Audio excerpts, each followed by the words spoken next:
Assalamualaikum warahmatullahi wabarakatuh. Apa kabar saudara-saudara sekalian? Semoga pertemuan selanjutnya yang dulu saya janjikan ketika membahas soal diskriminasi, saudara-saudara hari ini dalam keadaan sehat sejahtera. Di video sebelumnya saya pernah membahas beberapa kisah cerita yang ada di media terkait berbagai bentuk diskriminasi terhadap perempuan, dan waktu itu saya janji untuk mengulas lebih dalam apa sebetulnya konsep diskriminasi terhadap perempuan. Kebetulan saya membaca buku yang pernah saya tulis, buku tentang konstruksi diskriminatif, tantangan politik hukum afirmasi selektif untuk perempuan di Indonesia. Kata-kata diskriminatif barangkali kata-kata yang banyak sekali saya ulang-ulang pada video saya yang pertama. Apa sebetulnya konsep diskriminasi? Diskriminasi adalah tindakan atau perilaku yang tidak seimbang, di mana ada perlakuan berbeda atau tidak adil terhadap sesama manusia antar kelompok yang disebabkan bisa karena perbedaan agama, ras, kedudukan, suku, golongan. Jadi tindakan pembedaan inilah yang disebut diskriminasi. Diskriminasi adalah perilaku yang dilakukan biasanya oleh kelompok mayoritas kepada kelompok minoritas. Diskriminasi juga bisa dilakukan oleh seseorang dengan cara menghakimi perilaku seseorang yang dianggap berbeda.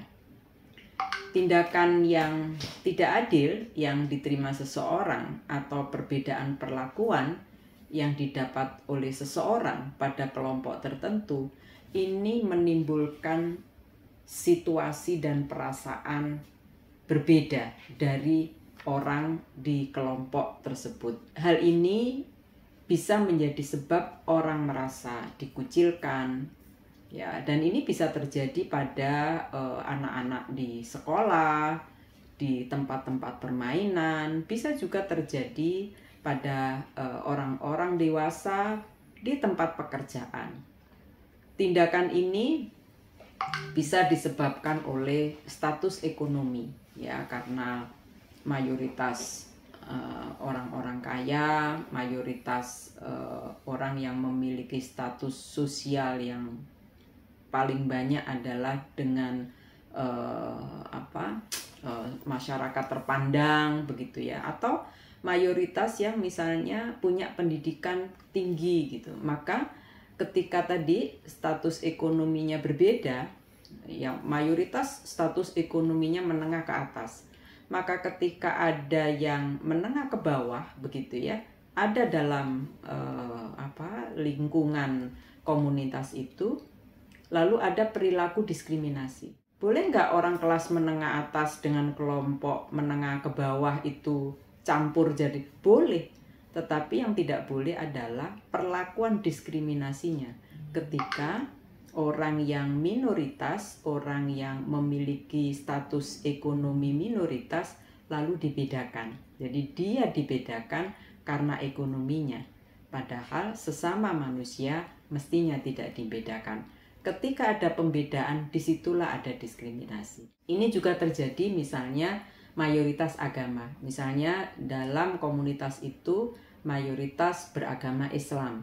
Lalu ada dalam komunitas itu yang agamanya adalah masuk kategori minoritas, apakah Hindu, Buddha, Kristen, ya, atau Katolik gitu, ya.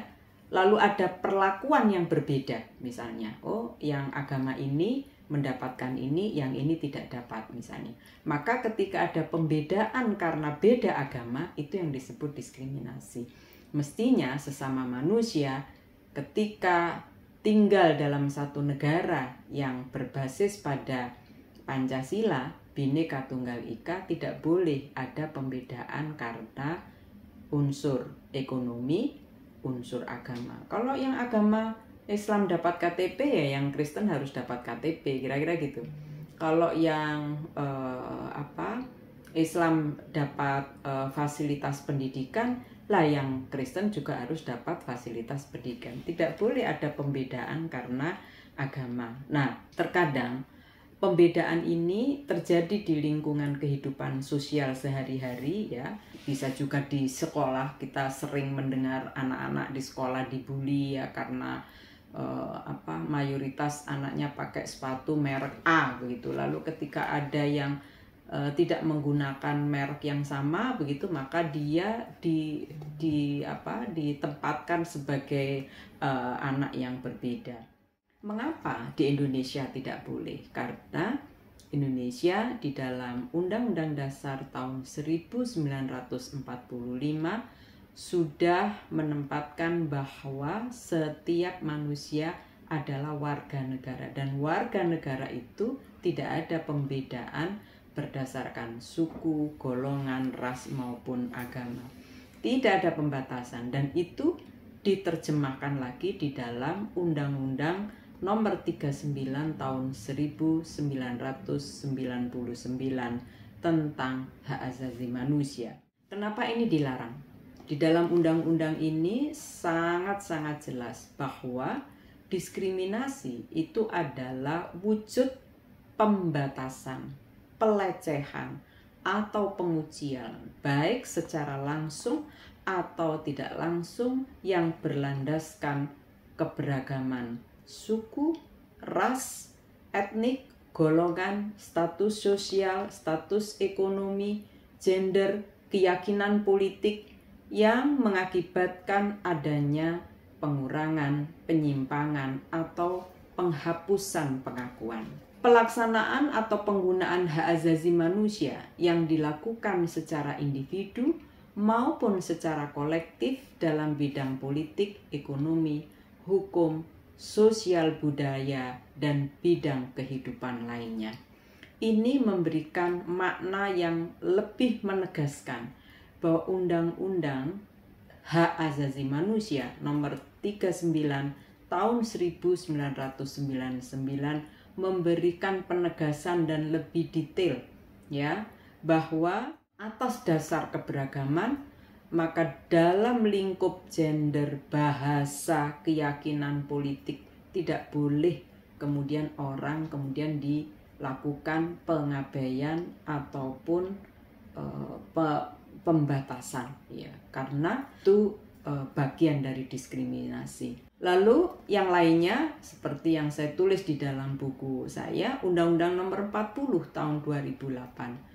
Ada dua diskriminasi, yaitu diskriminasi ras dan diskriminasi etnis. Diskriminasi ras itu diatur di dalam pasal 1 angka 2 Undang-Undang 40 tahun 2008 bahwa golongan bangsa berdasarkan ciri-ciri fisik serta garis keturunan yang diartikan golongan bangsa menyangkut ciri-ciri fisik dan rumpun bangsa. Sedangkan pengertian etnis secara istilah mempunyai makna yang luas, karena etnis juga dapat digolongkan sesuai ras. Undang-undang ini dibuat tujuannya apa? Hal ini adalah untuk melindungi masyarakat dari perlakuan yang tidak adil atau tidak setara karena etnis dan ras. Karena apa? Seperti kita ketahui di negara-negara Eropa misalnya, dan sampai ada diskriminasi yang luar biasa ya di Afrika Selatan misalnya ya, kita tahu ada golongan kulit putih, kulit hitam ya. Nah, diskriminasi ras dan etnis ini adalah perlakuan yang tidak adil yang juga dilakukan terhadap seseorang atau kelompok berdasarkan ras atau etnis tertentu, termasuk perlakuan-perlakuan dalam bentuk penghinaan, pembatasan hak-hak atau pelanggaran terhadap martabat kemanusiaan. Saudara-saudara sekalian, praktek-praktek seperti ini ya tentu sangat mungkin terjadi ya, potensial terjadi meskipun di dalam Undang-Undang 40 tahun 2008 sudah ada larangan dan mendorong agar kesetaraan rasial dan etnis dalam segala aspek kehidupan manusia, apakah itu terkait dengan hak atas pendidikan, hak atas perumahan, hak atas pekerjaan, akses terhadap layanan politik, partisipasi dalam setiap kegiatan sosial, supaya dapat difasilitasi dengan sebaik-baiknya tanpa ada pembedaan.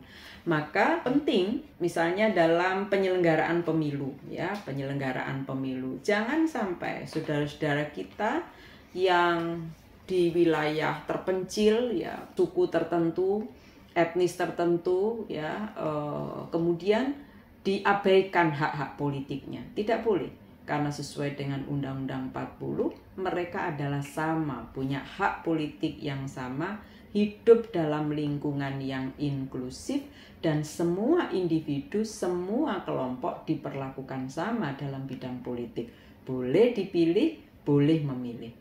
Jangan sampai kemudian ada anggapan perempuan karena dianggap kurang pendidikan, ya, atau perempuan dianggap kelompok yang lemah, komunitas yang lemah, komunitas yang tidak bisa mengambil keputusan. Bahkan ada tafsir-tafsir yang menerjemahkan bahwa perempuan tidak bisa menjadi pemimpin, begitu ya.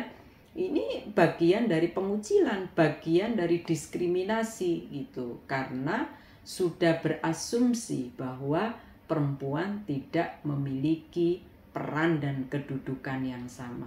Pembedaan, dibedakan berdasarkan gender.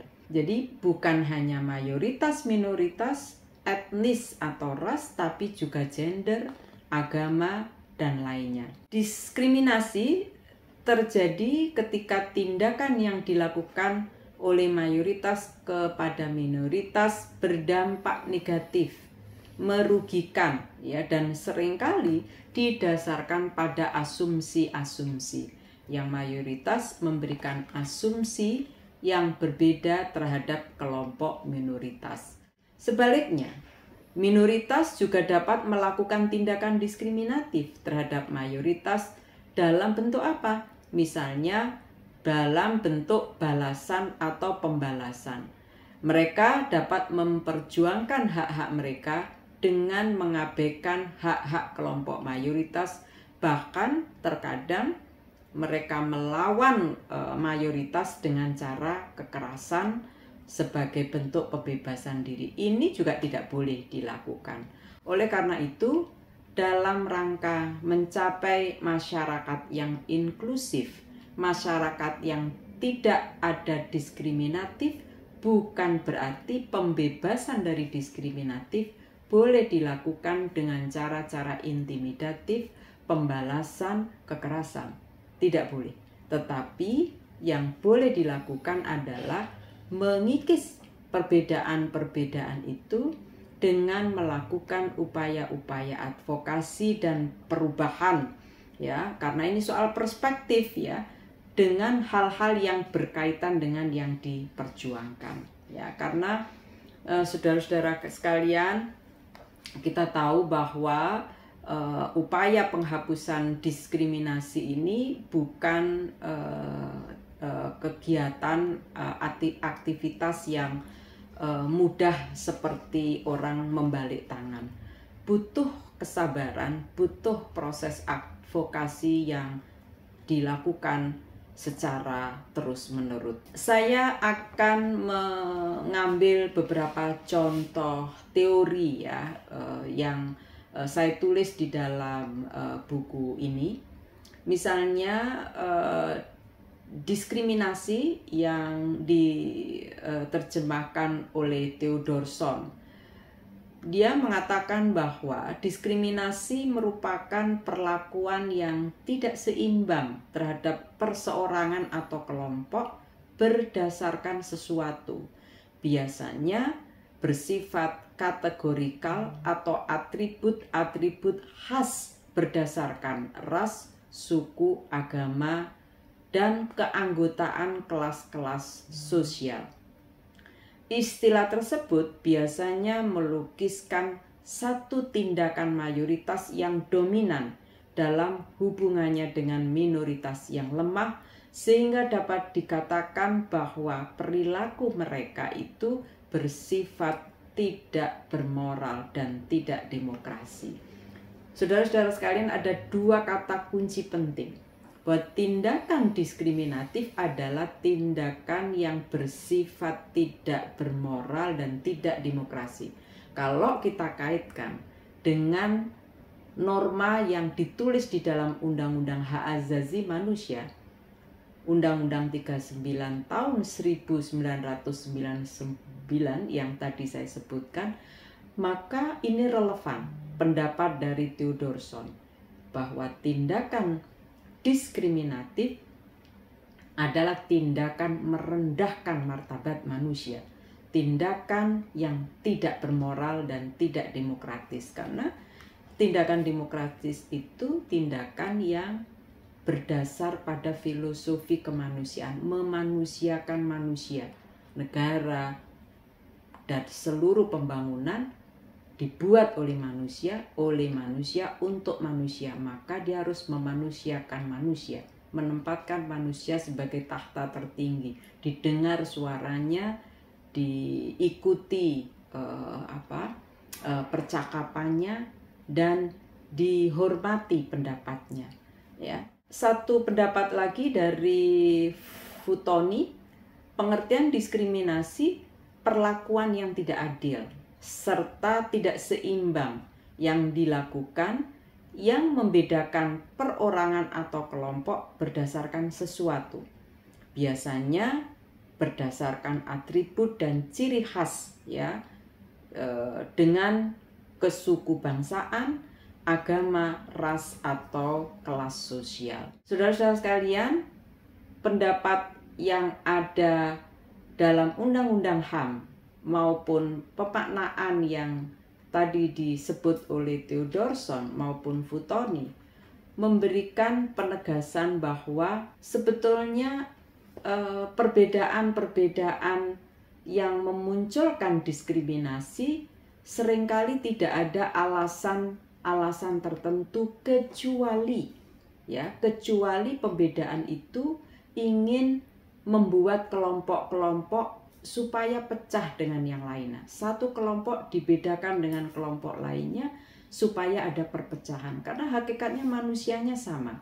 Nah, oleh karena itu yang harus diwaspadai, diskriminasi terhadap perempuan tidak lain adalah punya keinginan memecah kelompok-kelompok perempuan ini menjadi kelompok yang tidak memiliki kemampuan secara inklusif, tidak dianggap sebagai manusia, dibedakan. Maka seperti contoh yang minggu lalu kita bahas, cerita buruh perempuan yang mengalami diskriminasi gender di lingkungan kerja. Dia mengalami kekerasan berbasis gender karena ditempatkan di tempat kerja tertentu yang kemudian berimplikasi pada perbedaan upah dibandingkan dengan para pekerja lainnya. Lalu akibat lainnya selain upah adalah dia mengalami pelecehan seksual. Dia juga tidak boleh mengikuti kegiatan-kegiatan yang sifatnya pemberdayaan seperti berorganisasi, ya. Kemudian berkumpul begitu, tidak boleh menduduki jabatan dalam organisasi. Kenapa? Karena dia perempuan. Jadi diskriminasinya telah menyebabkan kerugian, ya, menyebabkan kerugian yang memberi persepsi bahwa dia bukan sebagai manusia yang sama dengan teman-teman lainnya yang laki-laki. Saudara-saudara sekalian, diskriminasi ini juga bisa terjadi karena budaya, ya, di tengah-tengah masyarakat kita yang berkembang. Terkadang ada diskriminasi berbasis pada budaya, berbasis pada etnis, dan seringkali ini juga menimbulkan konflik-konflik tertentu, konflik antar etnis misalnya ada kekerasan rasial dan lainnya ya. Ini masih sering terjadi dan inilah yang harus kita hindari. Bidang sosial budaya atau termasuk di dalamnya diskriminasi karena agama adalah bagian dari budaya, bidang politik, ekonomi, dan lain-lain. Ini sangat penting untuk kita pahami supaya kita bisa memitigasi sedemikian rupa. Di bidang hukum bagaimana? Sama, diskriminasi di bidang hukum juga terjadi. Ada beberapa peraturan yang terkadang memberatkan ya pada kelompok tertentu dibandingkan kelompok lain yang lebih diuntungkan, dan itu berimplikasi pada ketidakadilan pada kelompok yang tidak diuntungkan pada aturan itu. Nah, ini tentu saja keadilan yang diharapkan bersifat umum menjadi keadilan yang sifatnya individualis atau keadilan yang sifatnya pada kelompok-kelompok tertentu. Tidak memberikan manfaat pada masyarakat secara umum gitu, mengesampingkan rasa keadilan, mengesampingkan rasa kepastian hanya karena kepentingan golongan dan kelompok tertentu. Apakah hanya pada pengaturan hukumnya? Tidak. Diskriminasi itu juga bisa terjadi pada konteks penegakan hukumnya. Jadi selain diskriminasi pada bidang hukum pada saat aturan hukum itu dibuat, diskriminasi berikutnya juga bisa terjadi pada konteks penegakan hukum, di mana para aparat penegak hukum hanya berpihak pada golongan dan kelompok-kelompok tertentu. Misalnya hukum diperlakukan menguntungkan hanya pada kelompok orang-orang yang kelompok sosialnya tinggi, oligarki misalnya. Orang-orang yang punya kekuasaan karena kaya misalnya ya, atau status sosialnya kaya, dan kadang hukum lalu hanya berpihak pada kelompok-kelompok ini karena kekuasaan dan kepangkatan yang mereka miliki. Dan ini yang seringkali juga banyak merugikan masyarakat. Itu sekilas tentang diskriminasi, makna-makna diskriminasi. Mudah-mudahan bisa memberikan pembelajaran pada kita semua. Terima kasih, sampai bertemu pada sesi berikutnya untuk sama-sama memahami apa sebetulnya yang menjadi sebab dari diskriminasi. Terima kasih. Assalamualaikum warahmatullahi wabarakatuh.